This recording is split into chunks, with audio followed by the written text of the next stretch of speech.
Alhamdulillah, alhamdulillahilladzi amarna bimuradil amwali wal iqaril mamlukat wal auladil banina wal banat wa an nurabiyahum bil akhlaqi wal hasanat wa nub'idahum 'anil ma'asi wal munkarat.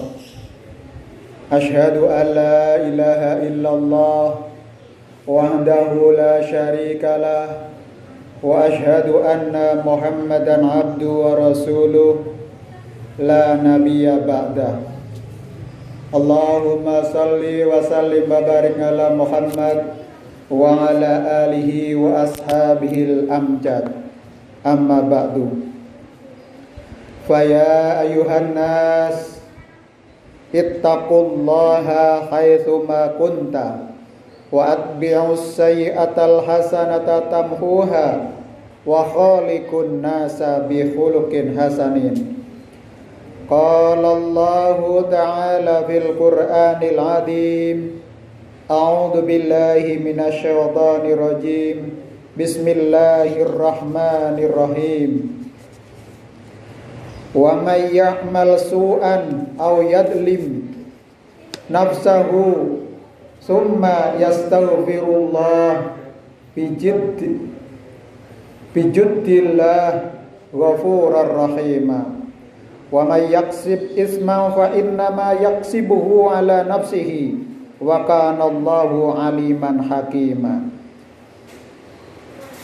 Wa qala fi ayatil ukhra wa sa'ri'u ila maghfiratin mir rabbikum wa jannatin 'arduha samawati wal ard u'iddat lil muttaqin u'iddat lil ladina amanu billahi wa rasulihi dzalika fadlullahi yu'tihi man yasha wallahu dzul fadlil 'adzim. Wa qala Rasulullah sallallahu alaihi wasallam kullu bani adam khata'un wa khairul khata'in at-tawwabun. Rawahu Tirmidzi wa Hakim. Shadaqallahul adzim wa shadaqa rasulin karim. Jamaah Jumat, tamu undangan Allah yang berbahagia. Alhamdulillah, puji syukur kita panjatkan kehadirat Allah Subhanahu wa taala atas segala nikmat dan anugerah yang telah kita rasakan detik ini. Semoga anugerah yang terbaik dan terindah kita rasakan hari ini akan menjadi sejarah baru dalam kehidupan kita, akan menjadi landasan kita untuk beraktivitas dan berkreativitas serta mengembangkan diri kita untuk mencapai anugerah yang terbaik dalam perjalanan kehidupan ini. Jamaah Jumat yang berbahagia, selawat serta salam kita aturkan kepada junjungan kita Rasulullah Muhammad sallallahu alaihi wasallam, sang suri teladan agung yang telah membawa ajaran Islam ini menjadi pencerah, menjadi petunjuk untuk kita mencapai kehidupan yang baik. Rasulullah sebagai sang pencerah merupakan teladan yang telah terbukti memperbaiki akhlak, mental, moral, spiritual generasi awal Islam. Dengan kepribadian luhur, dengan akhlak yang mulia, di mana pribadinya menjadi penyejuk, pengayom, memberi, menenteramkan, memberikan rasa optimisme setiap jejak langkah dakwahnya, memperbaiki tata kehidupan masyarakat jahiliyah pada saat itu, hingga menjadi masyarakat yang rausan ilmu, yang senantiasa berlandaskan kepada ilmu, pengetahuan sebagai suatu cara untuk mensejahteraan kehidupan manusia. Dengan landasan Al-Quran dan contoh-contoh praktek langsung dari Nabi, maka kehidupan masyarakat dari periode Mekah dan Madinah menjadi suatu bukti sejarah peradaban. Hingga saat ini model-model masyarakat yang dikembangkan pun merujuk kepada bagaimana praktek pada generasi awal Islam ini dilakukan.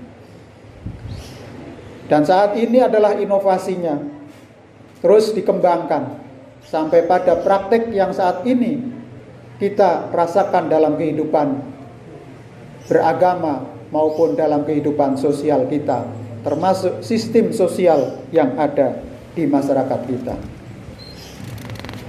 Maka jamaah rahimakumullah, dengan meladani akhlaknya, insya Allah jiwa kita, diri kita akan baik, diri kita akan senantiasa mendapatkan nur cahaya dari Allah Subhanahu wa taala.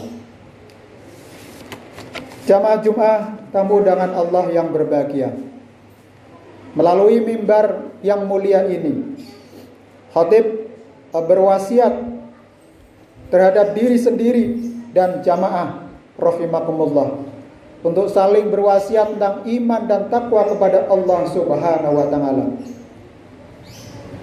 Karena tiada kesuksesan di dunia dan di akhirat kecuali atas ridho dari Allah Subhanahu wa taala. Bagi yang beriman, keberhasilan disyukuri dengan iman dan amal soleh. Bagi mereka yang kafir, ingkar, munafik, fasik, maksiat, mereka yang mendapatkan karunia dari Allah juga. Namun nikmat yang mereka rasakan tidak membuahkan amal kebaikan, tetapi justru membawa mereka ke jurang kesengsaraan kelak di akhirat. Memang bagi orang yang tidak beriman, kehidupan akhirat seakan-akan tidak ada. Makanya dia habiskan semua energi dan kemampuannya hanya berhenti pada mencapai kehidupan dunia. Tetapi berbeda dengan orang yang beriman, mengerahkan segala kemampuan dan potensinya untuk mendekatkan diri kepada Allah Subhanahu wa taala. Harta, kemampuan, pengetahuan, skill, keahlian, keterampilan yang kita miliki semata-mata kita dermakan sebagai suatu bentuk pengabdian kita kepada Allah Subhanahu wa taala. Karena kita yakin bahwa kehidupan akhirat itu jauh lebih indah, lebih baik, sehingga kita berjuang. Disinilah orang yang namanya merasakan halawatal iman, manisnya iman. Maka tidak heran orang rela berkorban jiwa dan raga karena ada satu keindahan spiritual yang tidak dirasakan oleh manusia pada umumnya. Itulah nikmatnya orang yang beriman. Semua yang dia miliki sebagai suatu bentuk pengabdian kepada Allah Subhanahu wa taala. Maka itulah yang disebut sebagai ibadah mahdhah dan ibadah ghairu mahdhah. Ibadah mahdhah adalah seperti ritual yang kita lakukan hari ini. Kita menunaikan sholat Jumat berjamaah di masjid. Itu adalah sebagai suatu kewajiban mutlak sebagai kita umat yang beriman dan bertakwa kepada Allah. Datang memenuhi panggilan Allah dalam kondisi apapun, dalam kesibukan apapun, kita akan sami'na wa ta'na, siap datang dan melakukannya. Inilah ibadah mahdhah yang tidak bisa ditawar-tawar, tidak bisa kita tunda. Lah nanti sholat Jumat saja nanti jam 2, tidak bisa. Karena auqatus sholat, waktu-waktu sholat itu sudah ditentukan. Sampai pada ada ijtihad yang menyatakan saat ini di masa pandemi dikategorikan sebagai ijtihad wilayah-wilayah yang merah, wilayah yang oranye, wilayah yang hijau.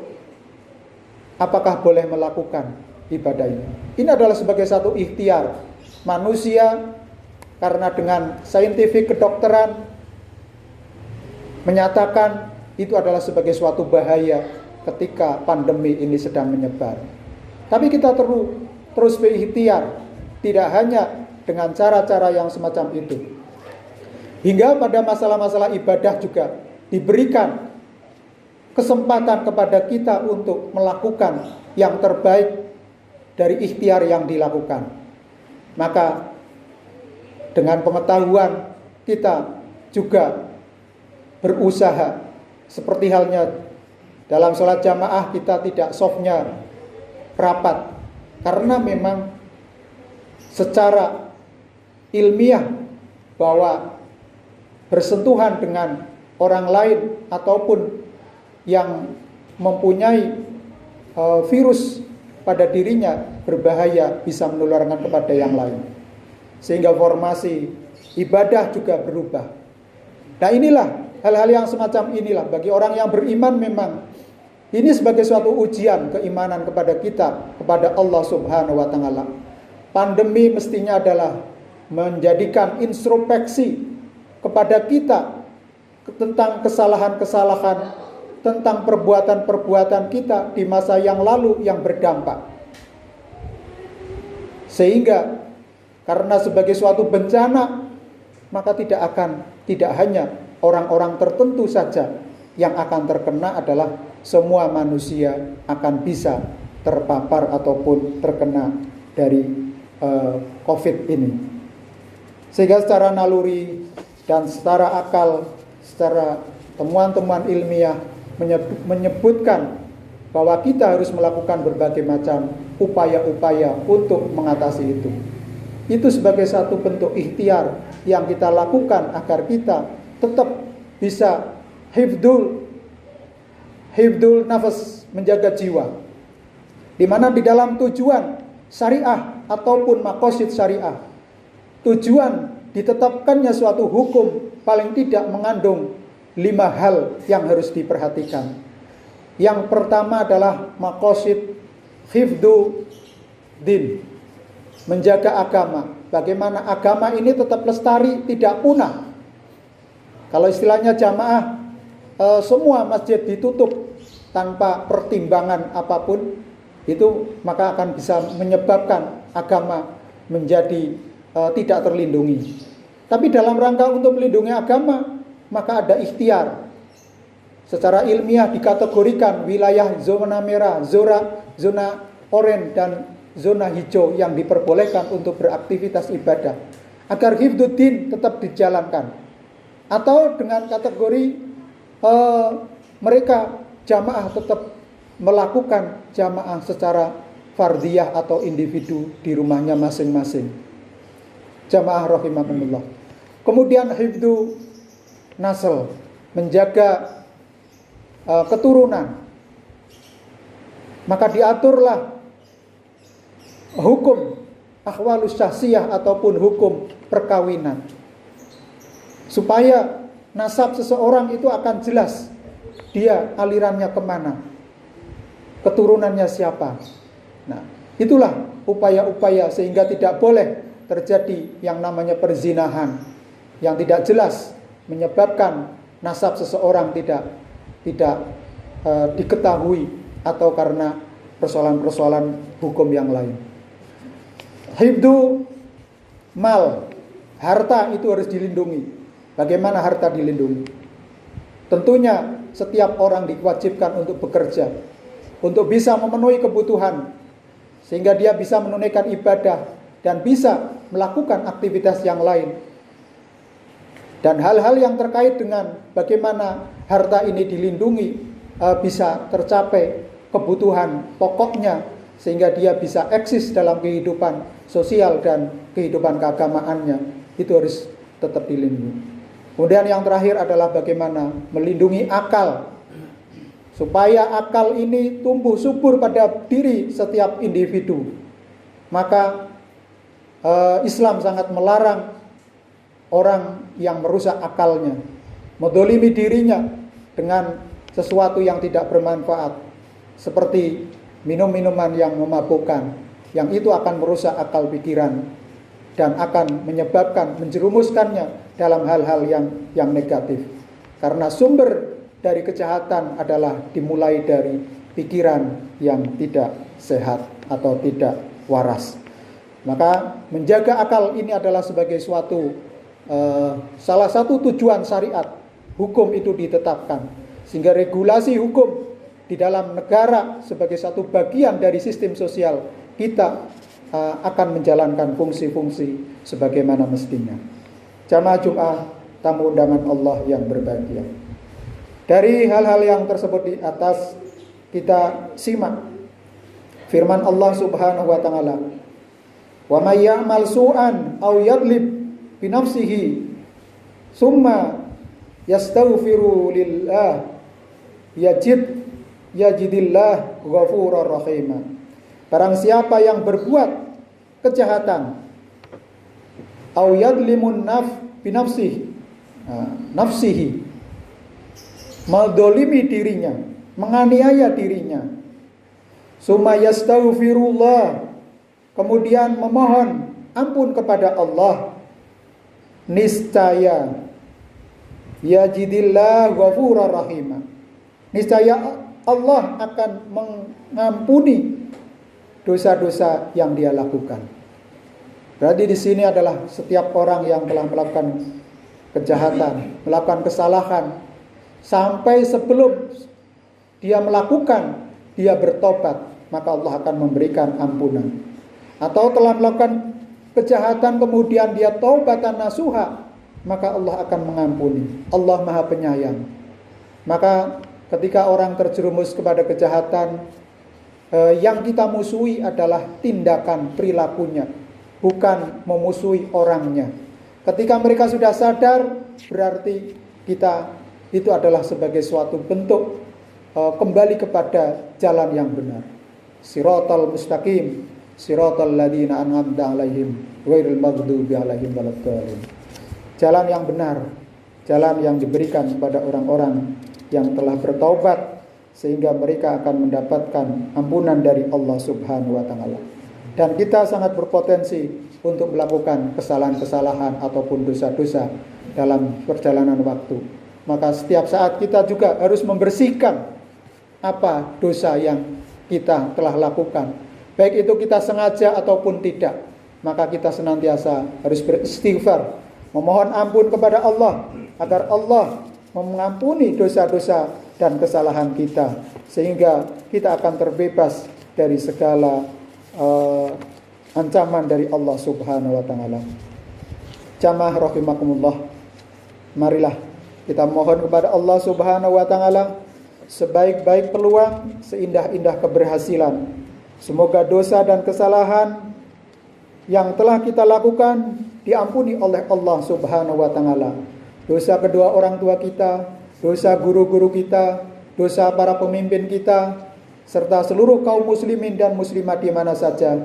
Semoga Allah mengampuni dan kita sekalian termasuk orang-orang yang tergolong selamat. Semoga saudara-saudara kita yang sedang sakit diberikan kesembuhan, diberikan kemampuan untuk bertahan pada sakitnya, sehingga optimismenya akan menghilangkan rasa sakitnya, yang akhirnya akan kembali sehat dan bisa beraktivitas sebagaimana sedia kala. Semoga kita terhindar dari segala bala bencana, goda rencana, wabah pandemi COVID-19, dan imun dan iman kita semakin kokoh dan kuat, sehingga kita termasuk orang yang beruntung di dunia dan selamat di akhirat. Barakallahu li wa lakum bil Qur'anil azim wa nafa'ani wa bima fihi minal ayati wa dzikril hakim wa taqabbala minna wa minkum tilawatahu innahu huwal ghafurur rahim.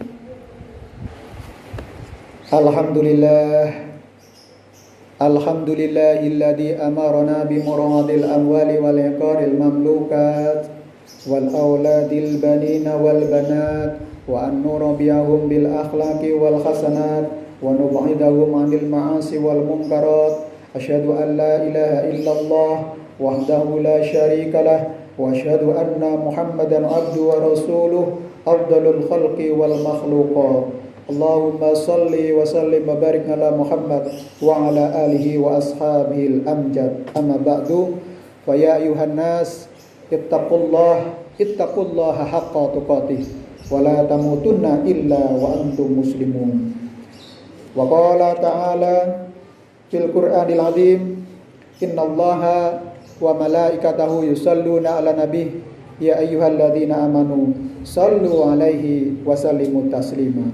Allahumma salli wa sallim wa barik ala Muhammad wa ala ali Muhammad waj'alna mahum bi rahmatika ya arhamar rahimin. Hamdas syakirin, hamdan na'imin, hamda yuwafi ni'amahu wa yukafi mazida. Ya Rabbana lakal hamdu kama yanbaghi li jalali wajhika wa 'azimi sultan. Allahumma fir lil mu'minina wal mu'minat wal muslimina wal muslimat al ahya'i minhum wal amwat innaka sami'un qaribun mujibud da'wat ya qadiyal hajat. Allahumma fir lana wa li walidaina warhamhuma kama rabbayana shighara. Rabbana hab lana min azwajina wa dhurriyyatina qurrata a'yun waj'alna lil muttaqina imama. Rabbi ja'alni muqimas salati wa min dhurriyyati Rabbana fataqabbal du'a. Allahumma inna nas'aluka as-salamata fid din wal 'afiyata fil jasadi wa ziyadatan fil ilmi wa barakatan fil rizqi wa taubatan qabla al-mauti wa maghfiratan 'indal mauti wa rahmatan ba'dal mauti. Allahumma hawwin 'alaina bisyakaratil maut wan najata minan nar wal 'afwa 'indal hisab. Rabbana atina fid dunya hasanah wa fil akhirati hasanah wa qina adzabannar. Subhanaka rabbika rabbil izzati amma yasifun wa salamun alal mursalin walhamdulillahi rabbil alamin. Ibadallah, innallaha ya'muru bil adli wal ihsan wa ita'i dzil qurba wa yanha 'anil fahsya'i wal munkar wal baghi ya'idukum la'allakum tadhakkarun. Fadhkurullahal 'azim yadhkurkum washkuru 'ala ni'amihi yazidkum wa la dzikrullahi akbar. Assalamualaikum warahmatullahi wabarakatuh.